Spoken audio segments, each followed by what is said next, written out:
ఇవాళ ఢిల్లీకి సీఎం చంద్రబాబు ఉదయం 11:30 గంటలకు హోంమంత్రి అమిత్ షాతో భేటీ. తర్వాత కేంద్ర జలశక్తి శాఖ మంత్రి సిఆర్ పాటిల్తో సమావేశం.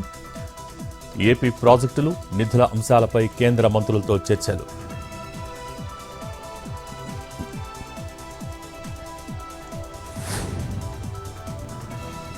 కర్నూలు జిల్లా కోడుమూరులో అక్రమ ఇసుక తవ్వకాలు అడ్డుకుని కలెక్టర్కు ఫిర్యాదు చేసిన రైతులు.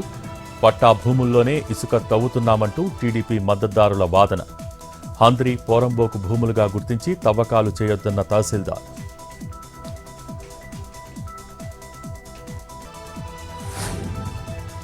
నంద్యాల జిల్లా రైతునగర్లో ఘరానా మోసం. బీఎస్ఎన్ఎల్ ఉద్యోగి నుంచి 22 లక్షలు కాజేసిన రియల్ ఎస్టేట్ గ్యాంగ్. ఫేక్ డాక్యుమెంట్స్తో డబుల్ రిజిస్ట్రేషన్ చేయించిన కేటుగాళ్లు.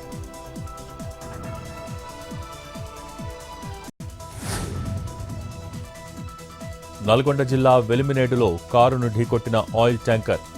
రోడ్డుకు అడ్డంగా పడిపోయిన లారీ. విజయవాడ నుంచి హైదరాబాద్ వెళ్లే రోడ్లో ట్రాఫిక్ జామ్. ముగ్గురికి స్వల్ప గాయాలు.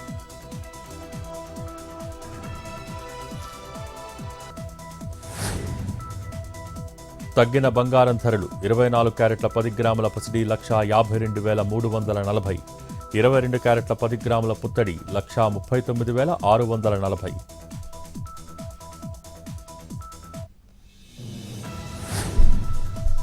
దిగి వస్తున్న వెండి ధరలు. Kilo silver rate 2,79,900.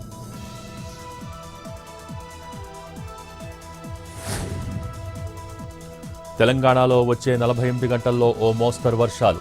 8 జిల్లాలకు ఎల్లో అలర్ట్ జారీ చేసిన వాతావరణ శాఖ.